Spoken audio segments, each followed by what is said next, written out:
My son's voice, a knife cutting through the morning quiet. He held up a $5 lottery ticket like it was rotted garbage. "What is this?" he spat, his wife a silent, lethal presence. They called it shameful, a foolish waste of their money. I didn't argue. I just folded the ticket, the one they found so offensive, and slipped it into my pocket. They had no idea what I was hiding. The cold metallic click of the deadbolt was the only goodbye I received. It was a sound sharper than my son Derek's final cutting words, more definitive than the disdain in his wife Sophia's eyes. It was the sound of my life being locked out, left on the cracked concrete of a porch I had helped paint. My luggage, 2 worn suitcases and a canvas bag holding my knitting, sat beside me like orphaned companions. The door to the house my savings had secured, the house where I'd nursed their baby boy George through fevers while they slept, remained shut. Inside, they were likely celebrating.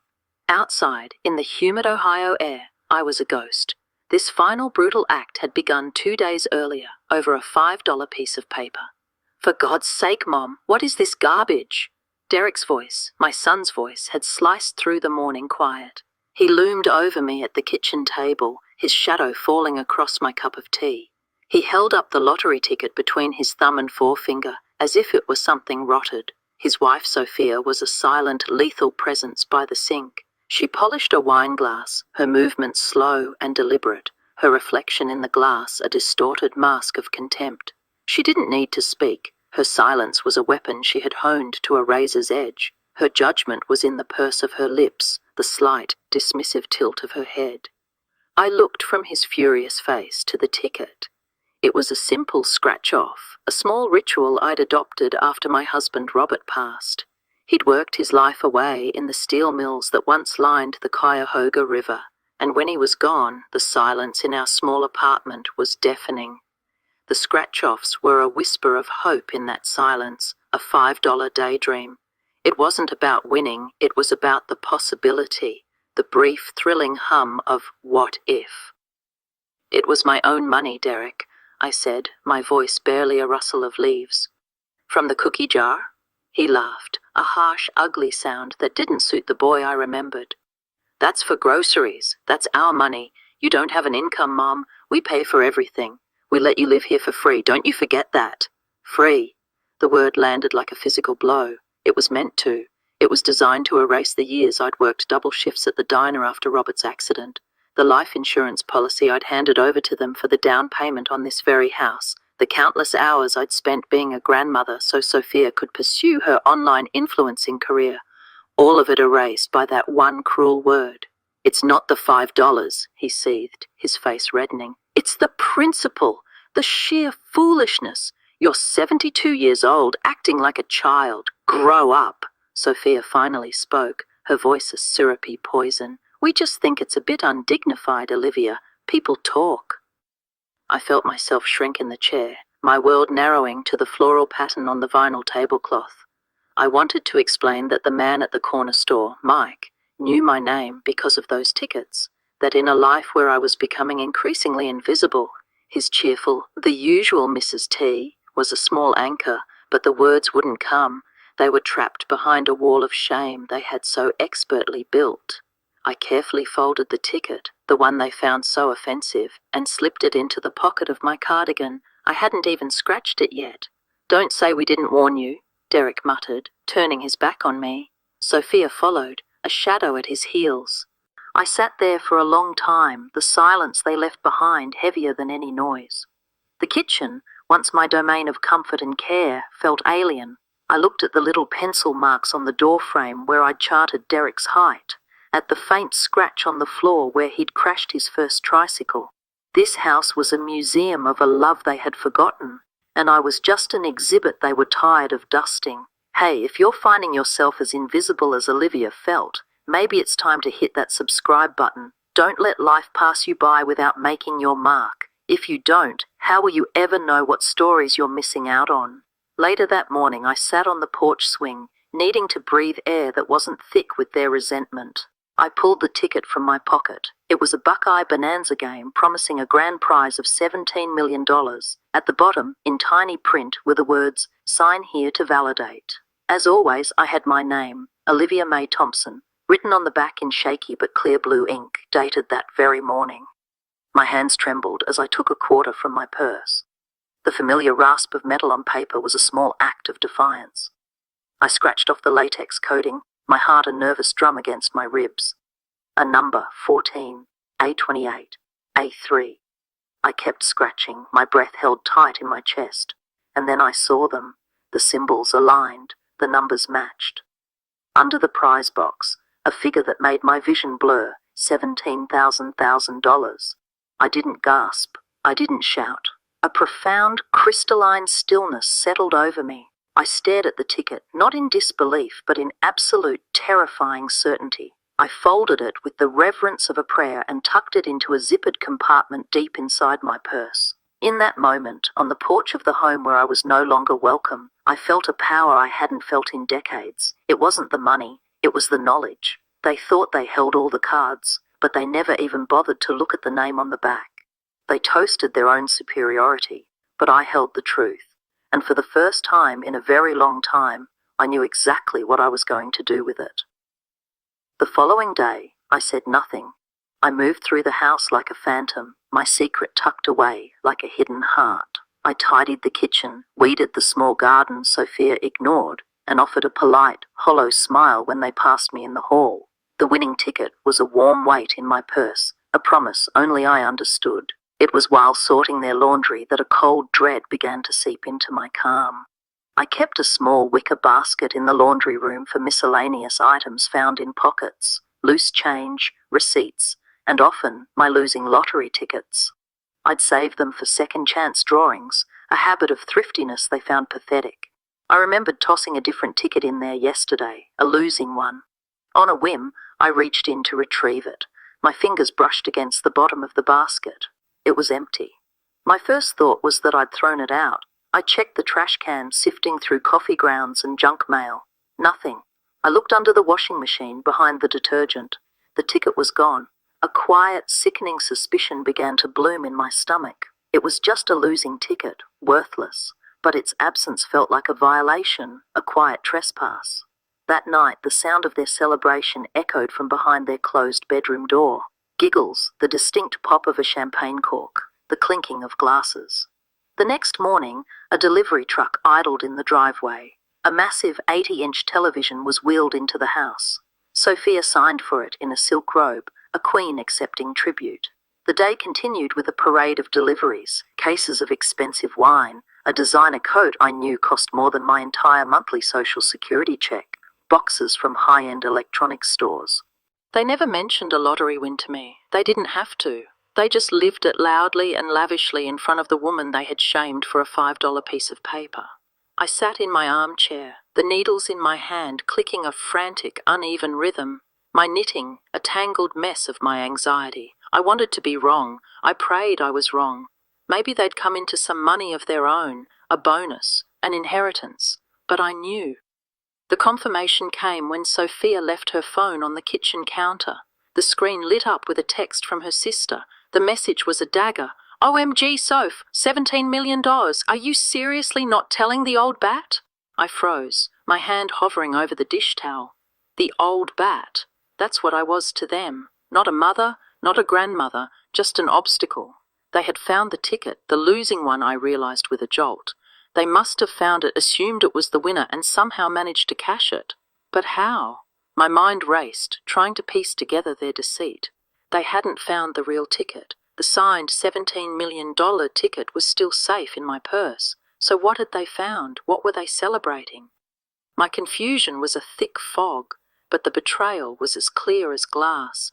They believed they had won, and their first act was to indulge themselves while I remained invisible, a servant in their suddenly gilded home. Feeling that knot in your stomach, that's what happens when you don't support true stories like Olivia's. Don't let your conscience nag you. Subscribe now and stay connected to stories that matter. 2 days later, my key no longer fit the front door lock. I knocked, my confusion turning to a cold, hard knot of fear. Derek opened the door just a crack. He couldn't meet my eyes. "Mom," he began, his voice low and rehearsed. We need some space. With all the changes, it's just getting crowded." "My things are inside," I stated, my own voice sounding distant. "We packed them for you," Sophia's voice called from the depths of the house. "They're on the porch." And there they were, the suitcases, the canvas bag, the empty wicker basket sitting on top like a final insult. I didn't plead. I didn't scream. The fight had drained out of me, replaced by a chilling clarity. I picked up my bags and walked to the curb. As the deadbolt clicked shut behind me, they didn't offer me a ride. They didn't offer me $1. They just offered me a closed door and the muffled sound of a party I was no longer invited to. They celebrated their supposed luck, but their carelessness was my salvation. They had been so consumed by their own greed, so blinded by the number on a ticket they thought was theirs, that they never imagined I might have the real one.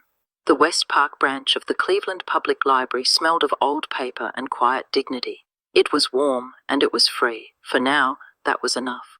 I had walked the 12 blocks from the house, my life condensed into 2 suitcases that felt heavier with every step. I found an empty carrel near a window overlooking the rain-slicked street, plugged my ancient flip phone into a power outlet, and tried to stop shaking.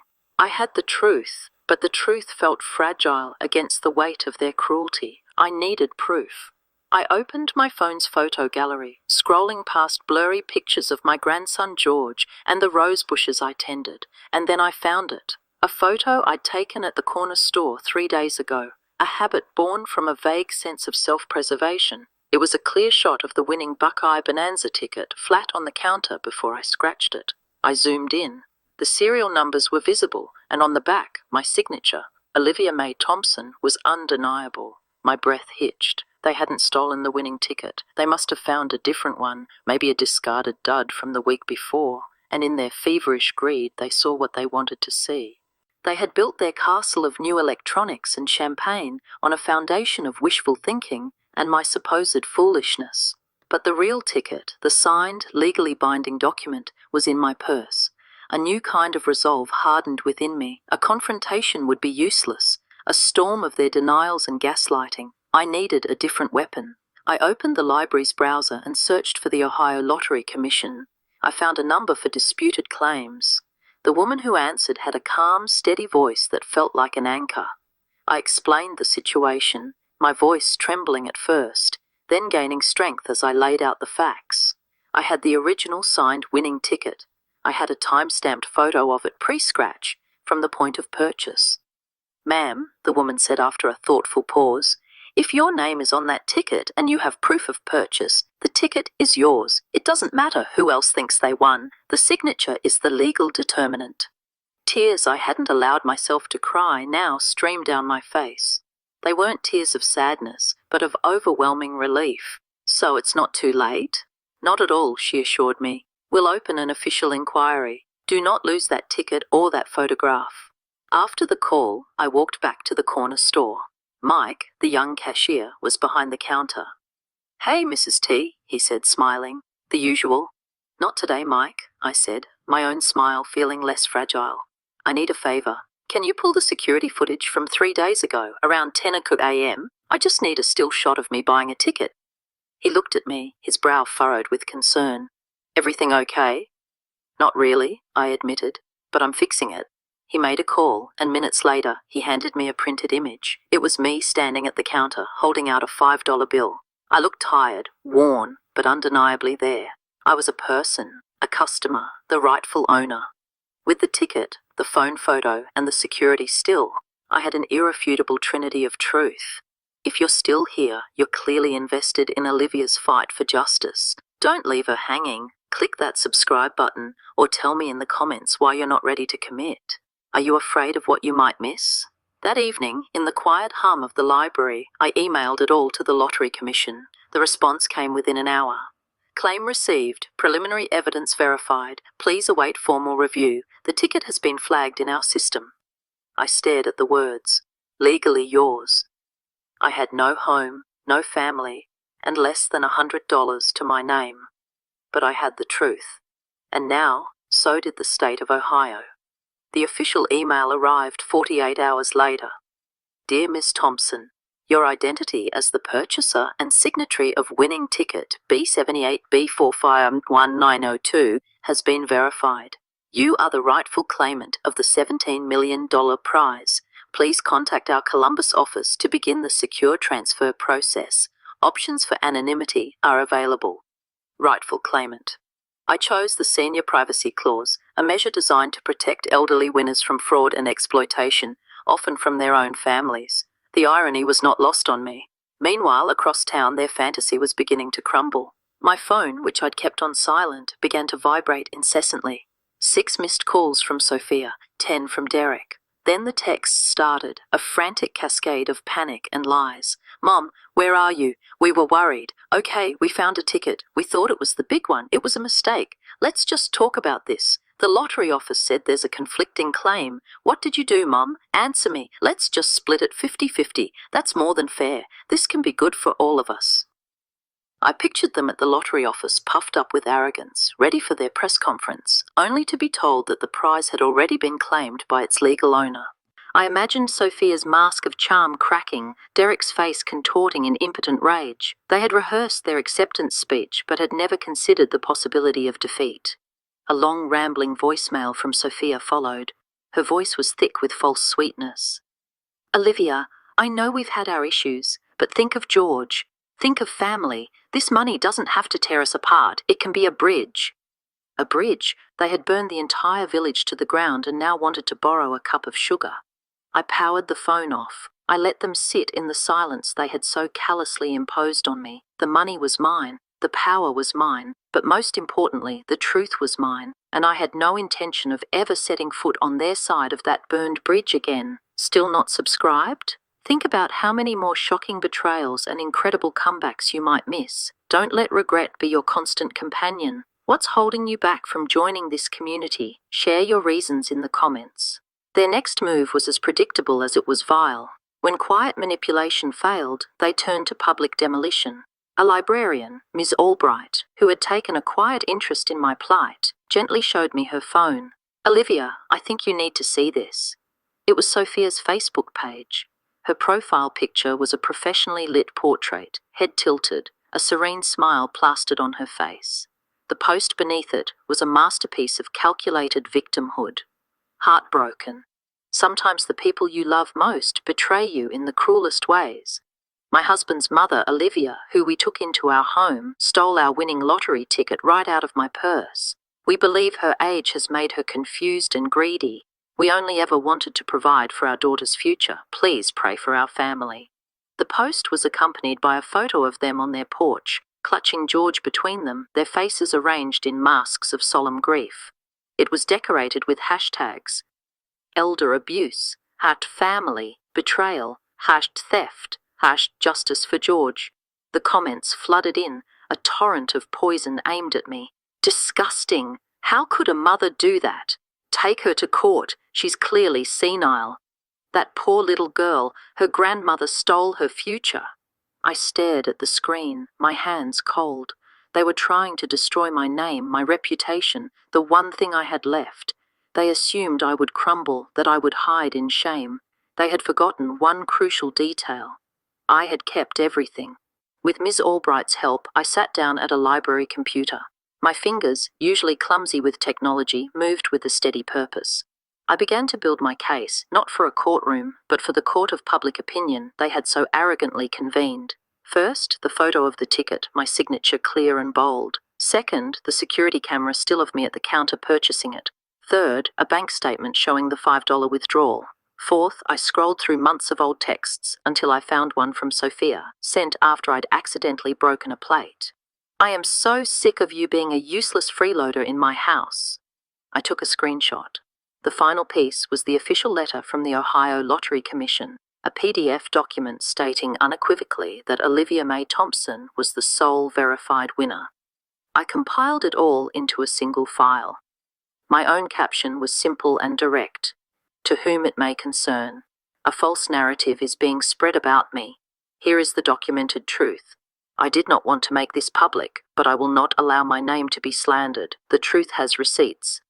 I sent the entire package to Nora Vance, an investigative journalist for a Cleveland online publication who specialized in stories of family fraud and elder exploitation. I had read her work. She was fearless and meticulous. Then I went back to the small room I was renting from a retired teacher, made a cup of tea and waited. Don't let Derek and Sophia win the algorithms. Smash that subscribe button and prove that honesty and integrity still have a place on YouTube. If you're not subscribing, why are you letting the bad guys get ahead? Tell me in the comments. Nora Vance's article went live that night. The headline was stark. She was called a thief by her son. The receipts tell a different story. The article laid out the evidence, piece by damning piece, the screenshots, the official letter, the security still. It was methodical, irrefutable, and devastating. Within hours, the tide turned. The hashtags on Sophia's post began to fill with new comments. Wait, so you tried to steal it from her? What? Justice for Olivia. This is shameful. Wow, you kicked out your own mother and then lied about it. The receipts don't lie. Someone dug up an old comment thread where Sophia had mocked my knitting, calling it a sad pioneer woman hobby. It was reposted everywhere. The public judgment they had sicked on me turned and devoured them whole. The consequences were swift and brutal. The elite private school George attended had a strict parent code of conduct. Sophia was quietly asked to resign from her position on the fundraising committee. Neighbours, the Hamiltons, who had once been close friends, suddenly stopped waving. The neighbourhood Facebook group became a minefield of pointedly shared links to Nora's article. The final blow landed on Derek. He worked in public relations, a career built on the flimsy scaffolding of perception and reputation. His firm, facing a PR nightmare of its own, issued a public statement. Our company is committed to the values of integrity and family. The recent information that has come to light regarding the personal conduct of Derek Thompson is in direct conflict with these values. As of today, he is no longer employed with our firm. Within a week, a for sale sign appeared in their yard. Within 2, it was stamped with a red sold banner. They deleted their social media accounts, changed their numbers, and vanished. The last I heard of them was a single unsigned note left in my new mailbox. One sentence was scrawled on it. You win, we're leaving Ohio. I folded the note and placed it in the same envelope as the lottery ticket. It wasn't a trophy. It was a period at the end of a long, painful sentence. It wasn't joy I felt, but a profound, quiet peace. The storm had passed. The house I bought was a small brick bungalow in a quiet, leafy suburb. It had a porch swing, a garden bed ready for tulips, and a stillness I could breathe. It was mine, paid in full. No one could lock me out of it. On the wall above my favourite armchair, I hung a single-framed photo. The security still from Mike's store. In it, I am just a woman buying a lottery ticket, but in my eyes, there's a flicker of something that had been dormant for too long. Hope. Beneath it, I mounted a small, hand-carved piece of wood with 4 words burned into it. I cached the truth. Before I left Cleveland, I stopped at the library. I handed Miss Albright a check for the library. For new books, or fixing the heat. For being a safe harbour, I said. She hugged me, a genuine warmth that asked for nothing in return. I never looked back. I had no desire to know where they went. That chapter was closed. My healing didn't need their apology. It didn't need their remorse. It just needed peace. This isn't just a story. It's a testament to resilience. Don't let Olivia's triumph fade into the background. Subscribe to ensure these powerful narratives keep reaching you. Are you truly prepared to miss out on the next one? If you're not subscribing, tell me why in the comments. I'm genuinely curious. One day, a letter arrived.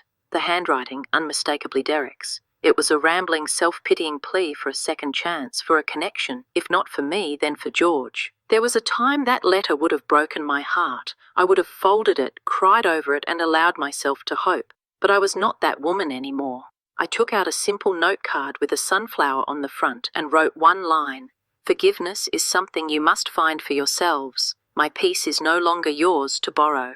I mailed it without a return address. That evening, I sat on my porch sipping tea infused with mint from my own window box, the sunset painting the sky in hues of orange and violet. I didn't need revenge. I didn't need to win. Revenge is loud, but dignity is quiet. It's the house you build for yourself after they burn the old one down. It's the garden you plant when they leave you with scorched earth. It is the profound, unshakable knowledge that your worth is not determined by the people who fail to see it. It is, and always was, inherent. and in the warm, gentle quiet of my own life that was, at long last, enough. If Olivia's story resonated with you, imagine the strength you could draw from more like it. Don't miss another moment of empowerment. Hit that subscribe button. What's stopping you from supporting stories that truly inspire? Tell me in the comments, no judgment, just